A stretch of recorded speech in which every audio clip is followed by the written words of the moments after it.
जय हिंद, जय भारत, नमस्कार सभी देखने, सुनने, समझने और जानने वाले मेरे विद्यार्थियों, शोधार्थियों, सब्सक्राइबर का स्वागत है मेरे चैनल पर।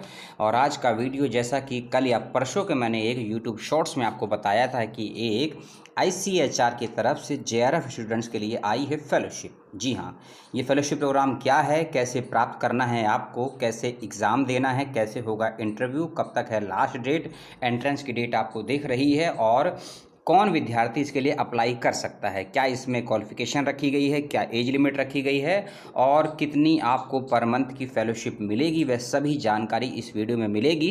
साथ ही एग्ज़ामिनेशन की डेट, उसका venue, online interview, synopsis, syllabus, paper का पैटर्न, ये सभी जानकारी इस वीडियो में होगी आपको प्राप्त। वीडियो थोड़ा नहीं लगभग लंबा होगा क्योंकि एक ही वीडियो में मैं चाहता हूँ आपको सभी जानकारी प्राप्त हो जाए, क्योंकि 30 अप्रैल 2021 है लास्ट डेट इस फेलोशिप प्रोग्राम को अप्लाई करने के लिए। इस बात का रखिएगा विशेष रूप से ध्यान। और आपको लगे वीडियो अच्छा है तो वीडियो को शेयर और लाइक, कमेंट, सब्सक्राइब जो करना है, मेरा आदेश नहीं है, आप अपनी समझ के अनुसार कीजिएगा। ठीक है, सबसे पहले आप ये जान लीजिए कि Indian Council of Historical research, जैसे कि भारतीय इतिहास अनुसंधान परिषद भी कहते हैं, लखनऊ में यह स्थित है। और आपको इसके लिए यदि करना चाहते हैं अप्लाई तो क्या क्या कंडीशन है पहले वह समझ लीजिए। जैसे कि आप UGC नेट का और CSIR नेट JRF का एग्ज़ाम देते हैं, उसको जब आप पास कर लेते हैं तो कुछ बच्चों को नेट और कुछ बच्चों को JRF प्राप्त हो जाता है। ठीक है, ऐसे विद्यार्थी जो नेट का एग्ज़ाम देते हैं और लेकिन वह किसी कारण से नेट या JRF नहीं हो पाते हैं तो इनको जो सरकार की फेलोशिप है वह प्राप्त नहीं हो पाती है। तो उन विद्यार्थियों के लिए विकल्प के रूप में इस फेलोशिप को समझिएगा कि यदि आप इस संस्थान के द्वारा जो एग्ज़ाम कंडक्ट किया जा रहा है उसको क्वालिफाई कर लेते हैं तो आपको JRF की फेलोशिप प्राप्त होगी 2 वर्ष के लिए। ठीक है, इस बात का ध्यान रखिएगा। और यदि आपका नेट JRF भी हो जाता है UGC नेट का तो उसकी सुविधाएं अलग से मिलेगी और इसकी सुविधाएं आपको अलग से मिलेगी। इसके लिए आप वेबसाइट को देख लीजिएगा। लेकिन यदि आपका नेट JRF क्वालिफाई नहीं हो पाया है और यदि आप किसी स्टेट या सेंट्रल यूनिवर्सिटी में, प्राइवेट यूनिवर्सिटी में PhD में एनरोल हैं, आप इतिहास विषय से यदि संबंध रखते हैं, इतिहास में यदि आपके पास एंशिएंट हिस्ट्री है, मॉडर्न हिस्ट्री है, मिडिवल हिस्ट्री है, पोस्ट मॉडर्न हिस्ट्री है या फिर आर्कोलॉजिकल है, इस प्रकार का हिस्ट्री में यदि आप एनरोल हैं, आप लड़के हों, लड़की हों, हैंडीकैप हों, थर्ड जेंडर हों, उससे फ़र्क नहीं पड़ता है, आप इसको अप्लाई कर सकते हैं। ठीक है, अब शुरू करते हैं पूरा नोटिफिकेशन वन बाय वन। ठीक है, जैसे कि आपको दिख रहा है एंट्रेंस की डेट है 15 जून 2021। फेलोशिप की राशि दी गई है इसमें 17,600 रुपये ये आपको मिलेगी पर मंथ की। इस बात का ध्यान रखिएगा यदि आपका सिलेक्शन होता है। और कंटेंजेंसी आपको मिलेगी 16,500 रुपये और ये आपको मिलेगी 6 महीने के लिए। इस बात का भी ध्यान रखिएगा। टोटल नंबर ऑफ फेलोशिप इसमें रखी गई हैं सीट्स, वह है 80, यानी कि 80 बच्चों का सिलेक्शन होगा इस फेलोशिप प्रोग्राम के लिए। इस बात का भी ध्यान रखिएगा। और SC ST और PWD कैंडिडेट का UGC का जो भी रिजर्वेशन पॉलिसी है वह सभी यहाँ पर भी लागू होगी, इस बात का ध्यान रखिएगा। ठीक है, और अब चलते हैं, अभी इन डेट्स को ध्यान से देख लीजिए। ऑनलाइन डेट का जो फॉर्म निकला था 31 मार्च को निकला था, लास्ट डेट है 30 अप्रैल, लेकिन एक डेट नीचे दी गई है आपको 17 मई 2021। इस डेट तक आपको अपने कंप्लीट फॉर्म को प्रिंट आउट निकालना है, अपने डॉक्यूमेंट्स को अटैच करके फोटोकॉपी लगा के इस संस्थान पर बाय पोस्ट भी भेजना है 17 मई 2021 तक। इस बात का रखिएगा विशेष रूप से ध्यान, किस पते पर भेजना है, वह एड्रेस क्या है मैं आपको आगे बता दूंगा, इस बात का ध्यान रखिएगा। जो आपका एंट्रेंस होगा वह 2 पार्ट में होगा, पहला पार्ट एंट्रेंस का, दूसरा पार्ट आपका इंटरव्यू का। और इंटरव्यू कैसे होगा, एंट्रेंस कैसे होगा, उसके बारे में, उसके पैटर्न और डिज़ाइन के विषय में आपको मैं आगे बताऊँगा इसी वीडियो में। फिर दिया है 26 जून 2021, आपके रिजल्ट की जो कॉपी है, लिस्ट है, वह वेबसाइट पर आ जाएगी, इस बात का ध्यान रखिएगा। और जुलाई के महीने में आपको अपना इंटरव्यू देना है, ऑनलाइन होगा, ऑफलाइन होगा, संस्थान बताएगा। अब देखिए एलिजिबिलिटी में सीधा सीधा कह रहा है कि आपका PhD में एनरोल होना ज़रूरी है यदि आप इस फेलोशिप के लिए अप्लाई करना चाहते हैं या इसको प्राप्त करना चाहते हैं। लेकिन यदि आपका नेट क्वालिफाई है या जेआरएफ क्वालिफाई है तो आप अप्लाई कर सकते हैं या नहीं कर सकते हैं, ऐसा कहीं कुछ नहीं लिखा है। लेकिन यदि आप जेआरएफ क्वालिफाई हैं तो नॉर्मल सी बात है, आप इसके लिए अप्लाई करेंगे भी नहीं। लेकिन आप यदि नेट क्वालिफाई हैं या नहीं हैं तो भी इस फेलोशिप के लिए अप्लाई कर सकते हैं। ऐसा मत समझिएगा कि आपका नेट क्वालिफाई नहीं है तो आप एलिजिबल नहीं हैं इस फेलोशिप प्रोग्राम के लिए। आप भी एलिजिबल हैं, नेट होना या नहीं होना कोई मैंडेटरी नहीं है, ऑप्शनल है। अब ये सिलेबस देखिए, क्योंकि जब आप अप्लाई करेंगे ना तो आपको 3 फील्ड मिलेंगे अप्लाई करने के लिए, और जिस फील्ड का आप चयन करेंगे उसी सब्जेक्ट या फील्ड या स्ट्रीम या एरिया से आपसे क्वेश्चन किए जाएंगे। इस बात का ध्यान रखिएगा। 3 फील्ड रखी गई है, उसका सिलेबस भी देख लीजिए। पहली फील्ड है एंशिएंट इंडियन हिस्ट्री, दूसरी है मॉडर्न इंडियन हिस्ट्री, और तीसरा है पहली एंशिएंट इंडियन हिस्ट्री, दूसरी मिडिवल इंडियन हिस्ट्री और तीसरी है मॉडर्न इंडियन हिस्ट्री। किसी एक फील्ड का चयन कीजिएगा रजिस्ट्रेशन करते वक्त में, और आप जिसका चयन करेंगे उसी फील्ड से आपसे क्वेश्चन किए जाएंगे। इसको ऐसे समझिए, यदि आपने एमए किया है हिस्ट्री से कोई क्वेश्चन, ठीक है, लेकिन आप जब इसके लिए अप्लाई करेंगे तो आप जो एंट्रेंस देना चाहते हैं उसको, यदि आप मॉडर्न इंडियन हिस्ट्री से देना चाहते हैं उसका चूज करेंगे तो आपके एंट्रेंस में मॉडर्न इंडियन हिस्ट्री और एंशिएंट इंडियन हिस्ट्री से कोई क्वेश्चन नहीं आएगा, क्योंकि आपने जो चयन किया है वो मिडिवल इंडियन हिस्ट्री का चयन किया है। ठीक है, इस बात का ध्यान रखिएगा। अब ये नीचे सिलेबस दिया हुआ है एंशिएंट इंडियन हिस्ट्री का कि किस किस फील्ड से आपसे क्वेश्चन होंगे, किस प्रकार का उसका पैरामीटर है। ये सिलेबस को आप ध्यान से पढ़ लीजिए, समझ लीजिए, स्क्रीनशॉट ले लीजिए, और ये इसकी अगर पीडीएफ कॉपी चाहते हैं सिलेबस की तो वेबसाइट पर विजिट कीजिए, वहां आपको इसकी पीडीएफ कॉपी भी मिल जाएगी।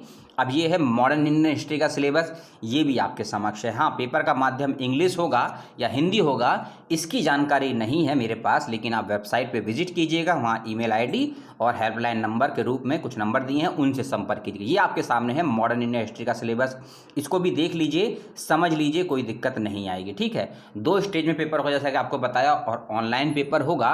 एमसीक्यू माध्यम से 100 क्वेश्चन पूछे जाएंगे, नेगेटिव मार्किंग नहीं है, 1 नंबर का होगा 1 क्वेश्चन। और स्टेज 2 में जब आप जाएंगे पहले पे को पार करके, तब आपका 50 नंबर का होगा साक्षात्कार, जिसे बोलते हैं इंटरव्यू, और वह भी पीपीटी के साथ में होगा। पीपीटी तैयार रखिएगा, इस बात का ध्यान रखिएगा। और देखिए, स्पष्ट कह दिया गया है नोटिफिकेशन में कि जब आप अप्लाई करेंगे किसी एक का ही चयन कीजिएगा। इसमें लिखा है ना, एरिया ऑफ स्पेशलाइजेशन ब्रैकेट में एंशिएंट, मिडिवल एंड मॉडर्न, किसी एक का है, क्योंकि आप 2 का चयन नहीं कर सकते, फॉर्म ही आपका स्वीकार नहीं होगा, फॉर्म फिलअप नहीं कर पाएंगे। किसी एक ही विकल्प का चयन कीजिएगा, एंशिएंट, मिडिवल एंड मॉडर्न का। ठीक है, उसके बाद स्टेज 2 दिया हुआ है, जिसमें आप जब पहला पेपर पार कर लेंगे, आप पहुंचेंगे इंटरव्यू राउंड में, उससे पहले आपको शॉर्ट लिस्टेड किया जाएगा। उसकी लिस्ट आएगी वेबसाइट पर या आपके हो सकता है ईमेल पर। इंटरव्यू से पहले आपको अपना एक पीपीटी यानी कि पावर पॉइंट प्रेजेंटेशन तैयार रखना है, और अपने पावर पॉइंट प्रेजेंटेशन को तैयार करना है, इस बात का ध्यान रखिएगा। और 8 से 10 मिनट का होना चाहिए, ये भी इसमें क्लियर कह दिया गया है। ठीक है, हिंदी बनाना है, इंग्लिश बनाना है, इसके लिए संस्थान से बात कर लीजिएगा। और इसमें तीसरा पॉइंट देखिए, presentation and interview will carry in maximum 60 marks, यानी कि 60 नंबर का ये होगा। और 8 से 10 मिनट मिलेंगे आपको अपने इंटरव्यू को प्रेजेंट करने में, अपनी पीपीटी को प्रेजेंट करके उसको एलिब्रेट करने में, समझाने में, इस बात का भी ध्यान रखिएगा।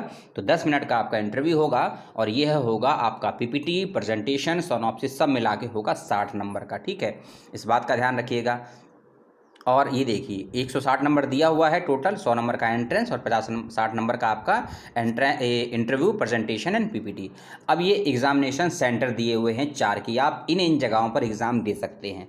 अब थोड़ा इस चीज़ को ध्यान से समझिए, कोविड चल रहा है, आप भी जानते हैं, मैं भी जानता हूँ, मीडिया भी बता रही है और संस्थान भी जानता है। तो यदि कोविड की परिस्थितियाँ नॉर्मल होती हैं, जिस दिन इसका एंट्रेंस होगा 15 जून को, यदि परिस्थितियाँ ठीक होती हैं तब इन सेंटर पर हो सकता है आपका एग्ज़ाम कंडक्ट कराया जाए, और एग्ज़ाम सीबीटी मोड पर ही होगा, कंप्यूटर बेस्ड टेस्ट ही होगा। तो इनका आप चूज़ कर लीजिएगा कि किस स्टेट में आप एग्ज़ाम देना चाहते हैं, न्यू दिल्ली, बेंगलोर, गुवाहाटी एंड पुणे का। ठीक है, लेकिन यदि कोविड ऐसा ही रहता है, क्योंकि मई में चरम पर होगा, आप सभी जानते हैं, पीक पर होगा, तो यदि ऐसा ही रहता है तो हो सकता है ऑनलाइन एग्ज़ाम होंगे, तो आपको गूगल मीट का, जूम का, स्काइप का जो भी लिंक होगा, अपने घर बैठे ही एग्ज़ाम देना होगा, यदि ऐसी व्यवस्था की जाती है तो। ठीक है, प्रेजेंटेशन प्रेजेंटेशन कैसे होगा, कहाँ होगा, इसमें लिखा हुआ है हेडक्वार्टर का एड्रेस दिल्ली में। यदि फिर वही मैं कहता हूँ, यदि परिस्थितियाँ ठीक होती हैं, कोविड की वजह से मेडिकल सुविधाएं मिलती हैं, सुरक्षा मिलती है, ट्रैवलिंग की सुविधाएं ठीक होती हैं, तो आपको दिल्ली में आना होगा हेडक्वार्टर में अपना प्रेजेंटेशन इंटरव्यू देने के लिए, ठीक है। और एक भी आप समझ लीजिए कि जो बच्चे इंटरव्यू देने के लिए सेंटर पर आएंगे उनको टीए डीए दिया जाएगा, संस्थान की तरफ से आने का भी जाने का भी इस बात की विशेष सुविधाएं की गई हैं, ठीक है। लेकिन कुछ कंडीशंस हैं, किसको मिलेगा किसको नहीं मिलेगा उसके लिए मैं आपको आगे बताऊंगा, और रजिस्ट्रेशन की फ़ीस कितनी है वह भी मैं आपके आगे बताऊंगा, और किस कैंडिडेट को रजिस्ट्रेशन की फ़ीस में छूट दी गई है वह भी मैं आपको आगे बताऊंगा। वीडियो को देखते रहिए। अप्लाई करने का बहुत सिंपल तरीका, वेबसाइट पर एप्लीकेशन का लिंक मिल जाएगा, वहाँ से आपको भर दीजिएगा, नहीं तो मैं डिस्क्रिप्शन बॉक्स में रजिस्ट्रेशन का लिंक आपको दे दूंगा, कोई दिक्कत नहीं आएगी। और मैंने एक डेट आपको बताई थी, स्टार्टिंग में मैंने आपको एक डेट बताई थी, मैं पुराना जाता हूँ, सबसे ऊपर में ये डेट है, इसको देख लीजिए, 17 मई 2021। इस डेट पे क्या करना है आपको वो देख लीजिए। आपको अपने फॉर्म की कंप्लीट कॉपी, फीस स्लिप की कॉपी, अपने सभी एकेडमिक डॉक्यूमेंट जो आपने लगाए हैं उन सभी को बाय पोस्ट इस एड्रेस पर बाय पोस्ट भेजना है। 17 मई 2021 तक एड्रेस मैं पढ़ देता हूँ। Member secretary, Indian Council of Historical Research, number 35 Firozshah road, New Delhi 110001, 0001 है, इस बात का ध्यान रखिएगा, ठीक है। अब देखिए, जो मैंने बताया था ना कि किसको छूट दी गई है, जितने भी SC ST और PWD कैंडिडेट हैं उन सभी को फीस जमा नहीं करनी है, उनकी ज़ीरो फीस है, फीस से छूट दी गई है, इस बात का ध्यान रखिएगा। और बाकी सभी बच्चों को जो इन कैटेगरी के अलावा चाहे जनरल हो, OBC में creamy layer, non creamy layer हो, EWS हो, या फिर किसी और कैटेगरी में आते हों, तो उनको 500 रुपये की रजिस्ट्रेशन फ़ीस देनी है। और ये फ़ीस ऑनलाइन माध्यम से ही जमा करनी है, किसी प्रकार का चालान या ड्राफ्ट जिसे DD बोलते हैं वह नहीं बनवाना है, ऑनलाइन माध्यम से ही आपको फ़ीस पेमेंट करनी है, इस बात का ध्यान रखिएगा, ठीक है। और साथ ही साथ में इस बात का भी ध्यान रखिएगा कि जो ट्रैवलिंग चार्ज जो मैंने बताया था वह सभी को इसमें दिया जाएगा कि नहीं, उसके बारे में क्लियर कर दिया है कि ट्रैवलिंग चार्ज SC ST और PWD कैंडिडेट्स को ही दिया जाएगा, यानी कि फ़ीस से छूट और ट्रैवलिंग फ़ीस से छूट दी गई है SC ST PWD बच्चों को, और ट्रैवलिंग चार्ज भी दिया जाएगा आने जाने का SC ST और PWD कैंडिडेट को। जर्नल, OBC, EWS में ट्रैवलिंग चार्ज बच्चों को नहीं दिया जाएगा, स्पष्ट कह दिया गया है। रेलवे का हो या बस का हो, दोनों का दिया जाएगा, इस बात का ध्यान रखिएगा। और हाँ, जब आपका इंटरव्यू होगा तो आपको अपने रहने की और आने जाने की व्यवस्था खुद करनी होगी, इस बात का भी ध्यान रखिएगा। अब आने जाने का चार्ज देगा या फिर अकोमोडेशन का भी चार्ज संस्थान देगा, इसके लिए संस्थान से बात कर लीजिएगा, ठीक है।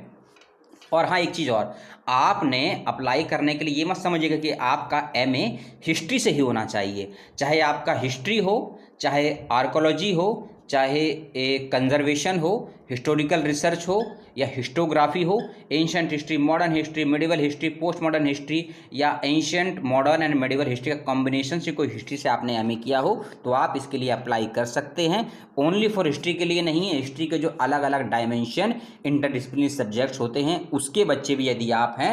और एक बात का ध्यान रखिएगा, आप PG कंप्लीट होने चाहिए इसको अप्लाई करने के लिए, पहली चीज़। लेकिन आप कहीं ना कहीं स्टेट, प्राइवेट, सेंट्रल या डीम्ड यूनिवर्सिटी में PhD में एनरोल भी होने चाहिए। एक सवाल मन में उठेगा कि यदि कोई कैंडिडेट MPhil कर रहा है तब क्या अप्लाई कर सकता है? बिल्कुल नहीं कर सकता है। स्पष्ट कह दिया गया है कि PhD में यदि एनरोल हैं आप तभी अप्लाई कर सकते हैं, नेट होना नहीं होना ज़रूरी नहीं है। MPhil कंप्लीट कर चुके हैं, PhD में एनरोल हैं तो अप्लाई कर सकते हैं, लेकिन PhD में अप्लाई एनरोल होने वाला विद्यार्थी ही इसको अप्लाई करेगा, क्योंकि आपने PhD में एडमिशन लिया है, कब लिया है, नहीं लिया है, उसका एक सर्टिफिकेट या डॉक्यूमेंट आपको डॉक्यूमेंट के रूप में अटैच करना है। इसके अंतर्गत याद रखिएगा, इस बात को विशेष रूप से समझ लीजिए। इंपॉर्टेंट डॉक्यूमेंट्स को देख लीजिए आप, आपके सभी 10-12 के सर्टिफिकेट, SC ST PWD का सर्टिफिकेट और PhD रजिस्ट्रेशन का सर्टिफिकेट, रिसर्च प्रपोजल आपको लगाना मैंडेटरी है, 100% है, इस बात का ध्यान रखिएगा। साथ ही साथ में जब आप अप्लाई करेंगे, इसमें पॉइंट नंबर 6 को देखिए, self attest copy of publish paper. यदि आपका कोई रिसर्च पेपर कोई आर्टिकल में, किसी मैगजीन में, किसी जर्नल में पब्लिश हुआ है, उसके मान लीजिए आपके 10 पेपर पब्लिश हुए हैं, तो जब आप रजिस्ट्रेशन करेंगे तो आपसे पूछेगा कितने पेपर पब्लिश हुए, आपने लिख दिया कि मेरे 10 पेपर पब्लिश हुए, आपको खाली संख्या लिखनी है, नाम नहीं लिखना है, ठीक है। लेकिन जब आप डॉक्यूमेंट को बाय पोस्ट से भेजेंगे संस्थान में उस तारीख 17 मई तक फिरोजशाह रोड के एड्रेस पे, तब आपको अपने सभी पेपर्स की प्रिंट आउट कॉपी निकालनी है, उनके फ्रंट पेज को या लास्ट पेज को अटैच करना है, पंच यानी कि स्टेपलर करना है और इसको अटैच करके भेजना है। और अटैच्ड भी करवाना होगा जहां आप एनरोल हैं, अपने हेड ऑफ द डिपार्टमेंट से, अपने डीन से या वाइस चांसलर से, अपने सुपरवाइजर से, सभी से नहीं, किसी भी एक व्यक्ति से अटैच करवा के और इनको भेजना है। और अटैच किसको करवाना है, अपने सिनॉप्सिस को अटैच करवाइएगा। आपका जो एप्लीकेशन फॉर्म होगा, जब आप फीस जमा करने का जो कंप्लीट फॉर्म की कॉपी निकालेंगे, इन 2 ही डॉक्यूमेंट्स को अटैच करवाना है अपने सुपरवाइजर या हेड ऑफ द डिपार्टमेंट से। फिर से मैं कहता हूं, अपने सिनॉप्सिस को और अपने एप्लीकेशन फॉर्म को ही अटैच करवाइएगा, बाकी डॉक्यूमेंट्स को अटैच नहीं करवाना है, आपको सेल्फ अटैच करना है, इस बात का ध्यान रखिएगा। सेल्फ अटैच्ड आपको अपने सभी डॉक्यूमेंट्स को कर भेजना है, 10th से लेके PhD तक, आपका चाहे कोई आर्टिकल हो, यहाँ तक कि यदि आपकी कोई बुक पब्लिश हुई है कहीं पर, या फिर आपने 2 लोगों के सहयोग से कोई बुक पब्लिश की है, आपकी एडिटेड बुक है या आपकी रिटर्न बुक है, उसका भी फ्रंट पेज लगा सकते हैं, कोई दिक्कत नहीं है, इस बात का भी ध्यान रखिएगा। जो भी जानकारी मैंने आपको दी, इस इंडियन काउंसिल हिस्टोरिकल रिसर्च के द्वारा एक फेलोशिप जो निकली है, उसको लेकर कोई कन्फ्यूज़न, कोई समस्या, कोई सवाल हो तो कमेंट बॉक्स में ज़रूर करिएगा। कैसा लगा वीडियो बताइएगा। और फिर से मैं कहता हूँ, 30 अप्रैल की लास्ट डेट है ऑनलाइन फॉर्म भर के जमा करने की, और ऑनलाइन फॉर्म का प्रिंट आउट निकालने के बाद उसको बाय पोस्ट भेजने की डेट है 17 मई 2021। 500 रुपये की रजिस्ट्रेशन फ़ीस है। कोई समस्या सवाल फिर से कहता हूँ पुनः हो तो ज़रूर से ज़रूर कीजिएगा, नहीं तो अपना और अपनों का ध्यान रखिएगा। कोविड से बचकर रहिए, पुस्तकों के पास रहिए, शिक्षकों के साथ रहिए, अध्ययन अध्यापन जारी रखिए, चाहे ऑनलाइन हो ऑफलाइन हो, और फिजिकल दूरी बनाए रखिए, मास्क का प्रयोग कीजिए, और चिकित्सीय परामर्श का सही तरीके से, सही परामर्श के साथ पालन कीजिए। अपना अपनों का ध्यान रखिए। मिलता हूँ एक और वीडियो में, किसी और दिन, किसी और समय, किसी और स्थान पर। ऑनलाइन ऑफलाइन वीडियो होगा या ऑनलाइन वीडियो होगा, आपको पता लग जाएगा। अपना अपनों का पुनः ध्यान। जय हिंद, जय भारत, सलाम।